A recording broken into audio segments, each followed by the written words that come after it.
반갑습니다. 물류관리론 7주차 7-2 창고의 종류에 대해서 오늘 알아보도록 그렇게 하겠습니다. 보통 물류센터, 창고 및 물류센터의 기능 중에 창고 내용이 있는데요. 창고도 구조에 따른 분류를 해보면 보통 창고, 기계화 창고, 자동화 창고 이렇게 분류를 할 수 있다 하겠습니다. 창고가 그냥 창고를 보관할 수 있게끔 이렇게 되어 있는 데가 하면 기계화 되어 있는 곳이 있습니다. 대기업 창고들에서 많이 볼 수 있는 자동화 창고들을 볼 수 있는데요. 아주 첨단의 자동화 시설 설비가 되어 있는 것을 우리는 볼 수 있습니다. 보통 창고는 자파나 일반 화물을 보관할 때 쓰는 창고를 이야기하는데요. 크레인이나 렉 시설 등 특별한 구조나 시설을 갖추지 않고 바닥이 평면이 일반 창고를 이야기합니다. 그래서 아주 편하게 상품을 보관하는 그런 바닥이 평면인 일반 창고를 보통 창고라 이렇게 이야기를 합니다. 일반 창고들이 그냥 바닥에 이렇게 대형 물량을 이렇게 놔두는 그런 창고를 이야기합니다. 그런데 기계화된 창고는요, 상하차 작업을 할 수 있게 해줬고 하역 장비라든가 렉 시설이 설치되어 있어서 도르래처럼 돌아가면서 주로 단위 화물을 처리할 때 이렇게 많이 하고 있습니다. 단위 화물이라고 하는 것은 개별 화물이라기보다는 묶음으로 형성이 되어 있는 그런 화물을 보통 우리는 사회적인 용어로 단위 화물이다 이렇게 이야기하고 있습니다. 그래서 조금 큰 묶음으로 만들어져 있으나 이런 하역 장비나 렉이 설치되어 있는 곳을 보통 우리는 기계화 창고라 이렇게 부릅니다. 그 다음에 자동화 창고가 있는데요. 창고에 자동화 설비와 장비가 만들어져 있습니다. 그래서 정보 시스템과 입출고 시스템이 갖춰져 있어서 완전히 전산화돼서 움직이고 있는 것을 볼 수 있는데요. 화물에 입고된 내용, 그리고 이송된 내용, 보관된 내용, 자재 관리라든가 출고 이런 내용들이 전체 자동화되어 있는 창고를 우리가 자동화라 합니다. 그래서 그 안에서 필요한 내용들을 입고 들어온 것은 자동으로 입고 재고가 적히고 또 이송하고 보관한 것, 자재 그리고 출고했던 내용들이 완전히 자동화되어 있는 것을 이야기하겠습니다. 자, 이렇게 보면 대다수 이런 것들은 보통 창고는 정말 크레인이나 렉 시설에서 평면에 보관하는 것이고 자동화는 어떤 단위 정도인데 자동화 창고는 좀 더 세부적으로 분류해서 파악을 할 수 있게끔 만들어진 것을 이야기합니다. 그래서 우리가 생각하는 것 이상으로 아주 설비가 잘 되어 있는 것을 우리는 볼 수 있습니다. 이런 것들은 대다수 대기업 창고들이 이렇게 되어 있는데요. 일반 부품 창고도 그렇게 돼 있고 세부적인 부품 종류가 엄청나게 많은데 일일이 이 내용을 수기로 해가지고는 감당을 할 수 없기 때문에 전산화되어 있는 정보 시스템이 있다 이렇게 생각하면 되겠습니다. 그리고 또 패션 창고도 마찬가지로 세부적인 내용이 거기에서 가지고 있기 때문에 거대한 물량이 있더라도 아주 손쉽게 처리할 수 있게끔 정리되어 있는 것을 볼 수 있습니다. 거의 전산화가 잘 된 창고다. 그리고 설비가 잘 돼 있어서 사람이 이렇게 찾아내는 것이 아니라 요즘은 심지어 로봇이 이 창고를 관리하는 것까지 발달이 되어 있는 것을 볼 수가 있습니다. 그 다음에 창고 종류 내용인데요. 보통 물류시설의 개발 및 운영에 관한 법률이 물류시설 관련 법률들이 있습니다. 일반 창고가 있고 냉동 냉장 창고가 있고 보관 창고가 있는데요. 일반 창고는 일반 화물을 보관하게 해놓은 창고를 이야기하고 냉동 냉장 창고가 있습니다. 이건 저온 식품이라든가 저온 화물을 보관하는 창고가 되는데요. 이번에 여러분들이 알고 있는 코로나 백신, 이건 뭐 영하 거의 20도에 가까운 내용으로 저장돼서 오죠. 이런 것 같은 경우는 이런 창고는 완전히 냉동 장치가 잘 돼 있어야만 가능할 수 있겠죠. 이런 냉동이나 냉장이 가능한 냉장 식품이나 어떤 화물이 가능한 창고를 냉동 창고라 이렇게 합니다. 보통 우리 광주에도 냉동 공장, 냉동 창고, 냉장 창고들이 있죠. 대부분 식품들이 여기에 저장되고 있습니다. 온도나 습도를 또 잘 맞춰줘야 되는 그런 것들도 있습니다. 여러분이 생각하는 곡물 창고, 예를 들어서 정부가 매수한 벼, 쌀 이런 것도 온도가 맞고 습도가 맞아야 됩니다. 온도가 높았을 경우 부패될 수 있고 또 습도가 낮았을 경우 문제가 되기 때문에 온습도를 맞추는 그런 것도 있겠고 냉동 창고가 그래서 절대적으로 품목에 따라서는 필요하다 하겠습니다. 보관 장소로서는 장소인데 물류창고 외에 야적장 등을 보통 이야기합니다. 그래서 우천시 그냥 비를 안 맞게만 정도해서 야적에 놓을 수 있는 어떤 것들, 그런 것들을 보관 장소라고 이렇게 이야기하고 있습니다. 주로 지금 여기에서 이야기하고 있는 것은 냉동이나 냉장 창고를 강조하기 위한 내용이다 이렇게 보면 되겠습니다. 그 다음에 화물 종류에 따른 분류인데요. 일반 창고가 있고 특별 창고가 있는데 조금 전에 이야기했던 곡물 창고, 이것도 마찬가지로 적당한 온도와 그리고 습도를 유지해야 가능하기 때문에 이런 내용은 아주 곡물 창고의 특성, 환기도 잘 돼야 되고 하는 특성을 가지고 있습니다. 그 다음에 냉동, 냉장 창고, 이런 특별 창고라고 하죠. 연초 창고, 담배를 이야기하죠. 담배 재료라든가 만들어진 담배 이런 것들도 습도에 너무 높은 곳에 있어서는 안 되죠. 그래서 연초 창고라든가 지금 아주 또 중요한 내용입니다. 이연물 창고를 이야기합니다. 이건 법적으로도 제한을 받고 있는데요.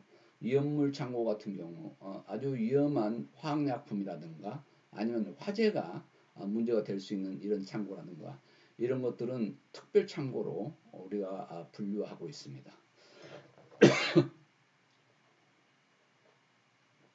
죄송합니다. 그 다음에 창고 종류 중에서는 운영 형태에 따라서 창고를 분류하고 있습니다. 운영 형태에 따른 창고인데요. 자가창고. 자가창고는 말 그대로 자신의 물품을 보관하고 관리하는 창고를 이야기합니다. 그래서 보통 개인이나 민간 기업이 소유하고 있는 자가창고를 이야기합니다. 그 다음에 영업창고는 특정 다수의 영업창고는 우리가 불특정 다수 고객의 물품을 보관하고 그 대가로 보관료를 받는 창고를 보통 영업창고라 이렇게 이야기합니다. 그 다음에 리스 창고가 있는데요. 리스 창고는 타인 명의의 영업 창고를 예를 들어서 어떤 기간을 정해서 장기간 임차해서 사용하는 창고를 이야기합니다. 자, 그래서 장기간 임차해서 창고를 사용하기도 하는데 왜 이런 내용이 있냐면 기존 창고가 있는데 갑자기 물량이 늘어나서 임시로 사용을 해야 된다거나 아니면 일시적으로 필요한 품목의 내용에 대해서는 리스 창고를 쓰기도 합니다. 공공창고인데요. 국가나 지자체가 공익을 목적으로 건설해서 운영하는 창고를 이야기합니다. 그래서 어떻게 하면 공익 목적으로 운영을 할 것인가 하는 부분이 중요한 내용이 되는데요. 공공창고는 대다수 국가 그리고 지역의 지자체들이 움직이는 창고를 우리가 이야기합니다. 대다수 이런 창고들은 곡물창고라든가 또 국가 지자체가 별도 특별 품목을 저장 보관하기 위해서 사용하는 것을 공공창고로 합니다. 그래서 운영 형태에 따라서 분류를 했을 때 자가창고, 영업창고, 리스창고, 공공창고로 이렇게 구분한다. 이렇게 보면 되겠습니다. 그래서 지금 창고를 자가창고를 쓰기도 하고 대부분 영업창고를 쓰기도 하고 그러는데요. 큰 분류로 봤을 때는 가장 많이 쓰는 이 두 가지를 장점과 단점을 비교해 보도록 그렇게 하겠습니다. 자, 자가창고는 장점은 자사에 적합한 창고 설계가 가능하도록 이렇게 되어 있습니다. 그래서 자기 회사의 품목에 맞게 적합한 창고 설계를 이렇게 해놨는데요. 그런 것들 때문에 아주 편하게 쓸 수가 있겠죠. 또 고객 서비스 향상이 될 수 있는 노하우가 계속해서 운영함으로써 축적될 수 있는 그런 장점이 있습니다. 또 기계화에 의한 성역화인데요. 그 회사 그 품목에 맞게 기계화를 할 수가 있는 그런 것을 장점으로 꼽고 있습니다. 또 수주나 출하시 자기 회사에서 운영하는 창고이기 때문에 일관화의 장점을 가져갈 수가 있습니다.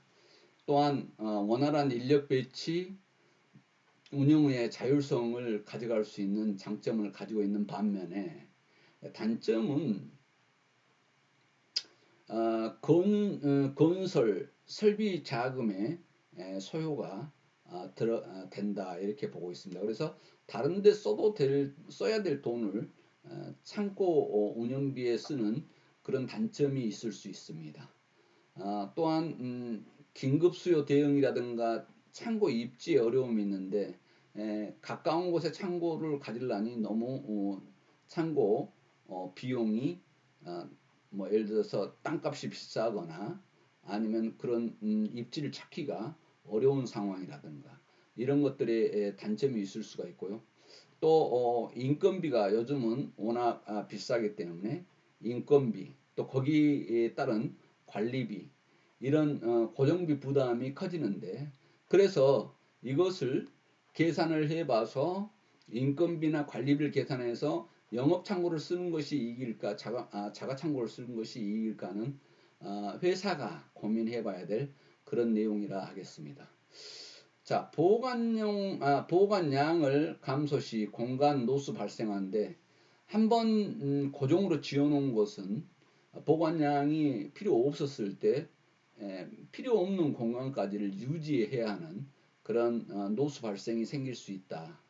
또 계절 변동에 따른 비탄력적인 것이 있을 수 있는 단점이 있다는 것입니다. 그런데 자가 창고를 운영하지 않고 영업용 창고를 빌려서 썼을 시의 장단점을 살펴보도록 그렇게 하겠습니다. 계절적 수요에 탄력적 대응한다는 내용인데 어떤 아이템이 시즌에 관련이 있는 예를 들어서 뭐 여름 상품이나 겨울 동절기 상품이라든가 이런 경우에 탄력적으로 대응을 할 수 있어서 좋다는 거죠. 그래서 필요할 때는 넓게 써서 비용을 많이 들이고 필요 없을 때는 줄여서 쓸 수 있는 이런 내용을 탄력적으로 대응할 수 있어서 좋다는 것입니다. 또 비용이 명확하다는 것입니다. 물량을 얼마의 비용이 든다는 것을 정확히 나오기 때문에 우리가 계산을 해서 어느 것이 이익인가를 자가창고를 사용했을 때와 영업창고 사용했을 때 이익을 판단해 볼 수 있고 굳이 설비 투자를 할 필요가 없다는 것이죠. 조금 전에 계절적인 수요 내용도 이야기했습니다만은 성수기에 탄력적으로 수배송이 가능하다고 하는 내용인데 영업창고는 성수기에는 좀 넓게 쓰고 비성수기에는 더 적게 쓸 수 있는 그런 내용이고 자기 회사와 용이한 입지의 창고를 선택할 수 있는 그런 장점이 있을 수 있습니다. 그리고 책임 보상이 있기 때문에 재고 분실이라든가 파송에 따른 보상을 물을 수 있는 그런 부분 때문에 안전하게 물류를 보관할 수 있는 그런 내용이 되겠습니다. 단지 이 단점은 시설 변경을 함부로 할 수 없다는 것이죠. 남의 창고를 빌려 쓰기 때문에 그렇습니다. 그리고 자사에 맞는 고유의 설비를 할 수 없다. 그리고 그런 기기를 활용하기가 곤란한 그런 단점이 있을 수 있다는 것입니다. 치밀한 고객 서비스의 어려움인데요. 좀 더 고객에게 직접적인 고객 서비스를 하기 위해서는 직접 자가 창고가 중요한데 영업 창고를 했을 때는 그런 서비스가 덜 할 수 있다 하는 내용입니다. 전사적인 통합 시스템과 연계가 미약하다고 하는 부분인데요. 전산 시스템이 창고와 연계가 잘 돼 있을 경우 물 관리를 쉽게 할 수 있는데 이 내용이 연계가 미약할 때는 그런 부분이 어려움이 있다고 하는 부분입니다. 물론 뭐 비밀이나 이런 내용이 필요하지 않을 때는 이렇게 시스템을 연계해서 쓰고 있습니다만은 그렇지 못할 경우는 굉장히 통합 시스템하고 연계가 미약해서 어려움을 겪을 수 있는 내용이 있다고 하는 내용입니다. 그래서 지금 운영 형태에 따른 분류 중에서 대표적인 자가창고와 영업창고에 대해서 살펴봤습니다.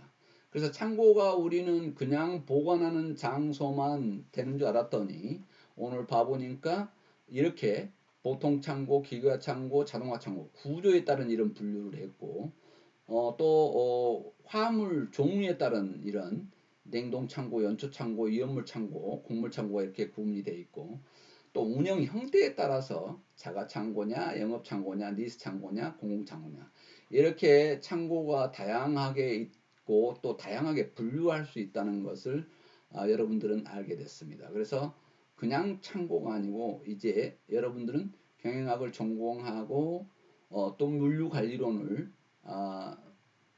수업하는 사람으로서 이런 세부적인 창고 내용을 알았을 때 기업에 그리고 산업 현장에 갔을 때 누구보다도 더 상식을 앞선 세부적인 지식을 갖고 임할 수 있을 것이다 이렇게 봅니다. 자, 물류시설과 물류단지에 대해서 설명을 할 건데요. 물류시설은 화물의 운송, 보관, 하역을 위한 어떤 시설, 가공, 조립, 분류, 수리, 포장, 상표 부착, 판매, 정보통신 등의 활동을 위한 시설, 이런 시설들을 물류시설이라고 합니다. 그래서 아무튼 물류에 필요로 한 모든 내용을 물류시설로 봐야 된다. 여기에서 이제 다시 한번 더 체크해 봐야 될 것은 정보통신까지가 해당이 된다 이렇게 보면 되겠습니다. 왜냐하면 이 물류는 국제화된 내용까지를 우리가 봐야 되기 때문에 그렇죠. 그래서 물류의 공동화, 물류의 자동화, 정보화 시설 이런 것들까지를 우리가 물류시설로 본다 이렇게 보면 되겠습니다. 전 세계의 물류 이동을 파악하고 관리하기 위해서 위성을 통한 물류 이동 내용을 관리하기도 합니다. 지금 월마트 전 세계적인 유통의 자이언트라고 할 수 있는 월마트 같은 경우는 전 세계의 위성을 통한 물류 체계를 확인하고 분류를 하는 시스템을 갖췄다 이렇게 이야기하고 있는데요. 그 정도로 정보화 사회에서 중요한 내용이다 이렇게 보면 되겠습니다. 전산 시스템이 철저하게 돼 있어야만 로스가 없는 물류 관리가 될 수 있기 때문에 그렇습니다. 또한 물류는 물류 합리화에 의해서 미국에 있는 나이키 본사는 베트남에 있는 생산 공장에 있는 나이키 신발을 중국에 납품을 한다. 그랬을 때 이 베트남에서 생산된 나이키 운동화가 미국으로 갔다가 중국으로 가는 게 아니라 전산상 정보화 상황을 거친 다음에 전산상에서 베트남에 생산돼서 중국으로 보내진 것입니다. 그래서 거기에 대한 이익을 받을 수 있죠. 그러면 베트남에 생산된 나이키 운동화가 미국 본사로 갔다가 다시 중국으로 가는 게 아니고 중국에서 아니 베트남에서 생산된 것이 중국으로 나이키 운동화가 납품이 되고 본사에서는 미국 본사에서는 나이키 본사에서는 거기에 관련된 물류비와 그리고 이익을 얻어내기 때문에 물류 관리의 효율화, 정보화는 기업에 지대한 이익을 줄 수 있는 학문이다 이렇게 보면 되겠습니다. 다시 이야기하자면 베트남에서 생산된 나이키 운동화는 유럽으로도 갈 수 있고 아프리카로도 갈 수 있고 또 아시아 어느 나라로 갈 수 있는데 미국 본사로 운동화를 배송을 했다가 각 세계로 가는 게 아니라 생산지에서 바로 전산화 시스템을 통해서 납품이 되고 관리가 된다고 하는 부분입니다. 그래서 물류비가 아예 복잡하게 들지 않으면서 생산 공장에서 소비지 나라로 가는 이런 것들이 오늘날의 물류 합리화의 아주 중요한 요소고 거기에 따른 물류비 절감에 크게 기여한 내용이다 이렇게 보고 있습니다. 그래서 기업들은 이제 기술의 평준화 또 원가의 노출 이런 것들 때문에 상품의 이익을 어디서 얻어야 될 것인가 하는 부분인데 물류 합리화를 통해서 얻어야 되겠다는 그런 기업들이 굉장히 많습니다. 그래서 물류는 제3의 이윤이다 이렇게 일컬을 정도로 중요한 부분의 내용으로 되고 있습니다. 자, 물류 터미널인데요.